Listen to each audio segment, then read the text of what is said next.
Want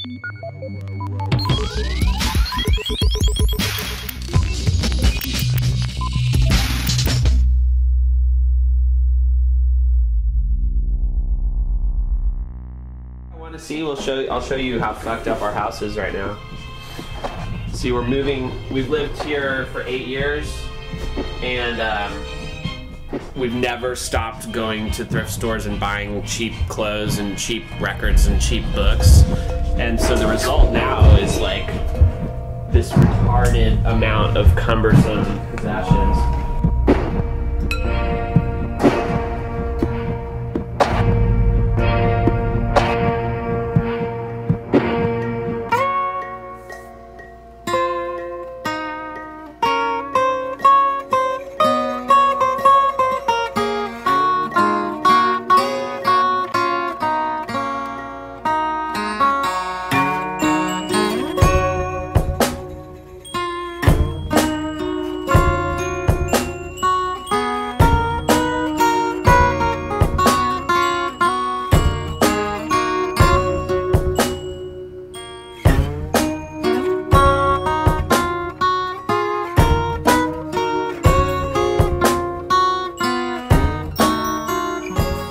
Martin and I have lived in San Francisco since the 80s, and we like it that way, but I've also for a while been trying to complete a PhD in English literature, and I finally completed that, and I actually got a job as an assistant professor in the English department at Johns Hopkins. So we're moving to Baltimore.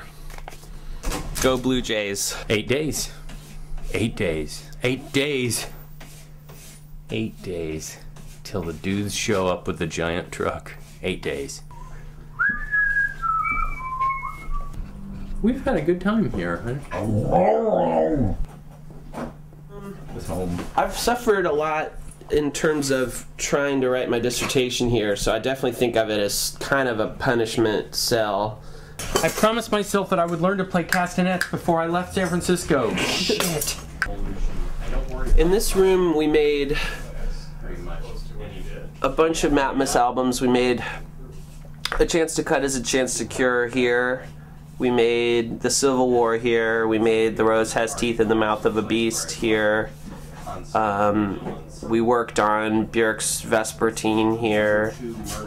Did all the Soft Pink Truth records here. Recorded a lot of our friends. I mean, so many people coming through, like Keith Fullerton Whitman, Jay Lesser, Kronos Quartet, Bjork. Worked on some porno soundtracks here. It's 1,250. But there's a bunch more at But then there's a shitload more.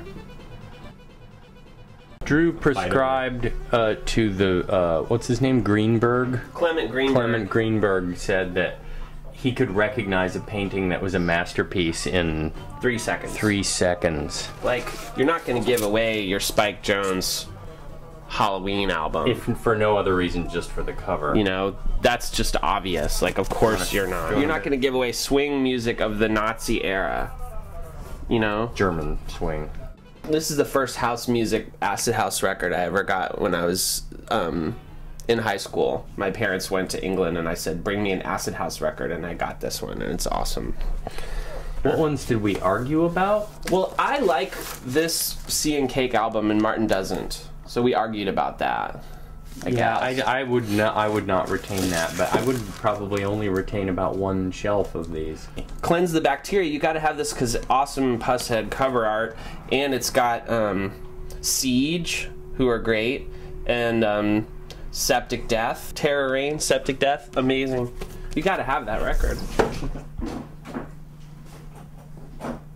I'm really gonna miss a certain like default setting of cultural literacy where, you know, San Francisco can host weird ass structural film, and it's a guarantee that enough people are interested in weird structural film that you can have something like an ATA and Yerba Buena and SF Cinematheque and a silent film festival every year, and you know that it's rich in people who are interested in weirdness.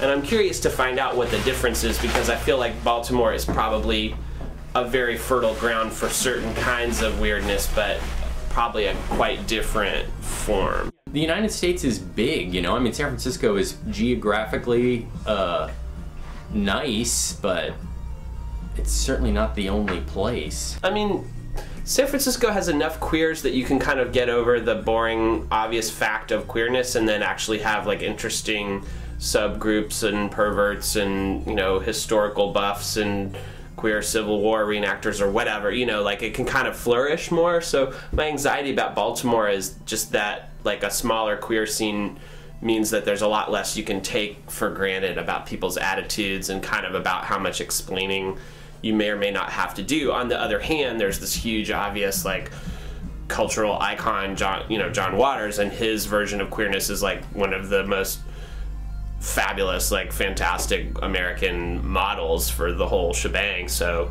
in that sense it feels really cool to be going from one, you know, gay mecca to kind of another. It's the record we were working on. We were supposed to be done with it before the move, but alas, no. It's never too late to learn. I'm inclined to think that cultural production comes from trying to make a place better. I don't know, that's bullshit, because a lot of good stuff comes... Well, I don't know, like think about New York. Like when was the last time that New York actually produced new sort of cutting edge art? It's people taking energy from fighting against their environment. Like struggle breeds art, I think, in a way that, you know, a comfy, well-funded environment doesn't. I think we all kind of endured and benefited from the .com boom. You know, we're using software that's a result of that boom, and people's interest in electronic music in the late 90s, I think, was directly related to that. In San Francisco, you have all these people who are working on the software that you're using. So when I was an undergrad, I went to a presentation about Max MSP at the Berkeley campus, and then suddenly you can meet people who, like our friend Wobbly, who works at DigiDesign. So you can meet the people that are designing the tools that you use, and it makes you think differently about those tools.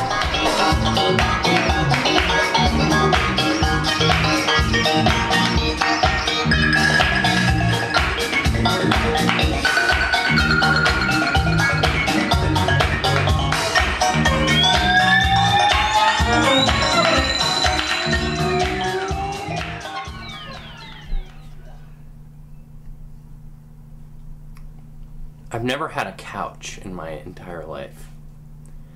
I sort of associate couches with laziness. Like, you'll never lay down and nap on the couch if you don't have a couch. I think I'm gonna get a couch. It's a big step for me.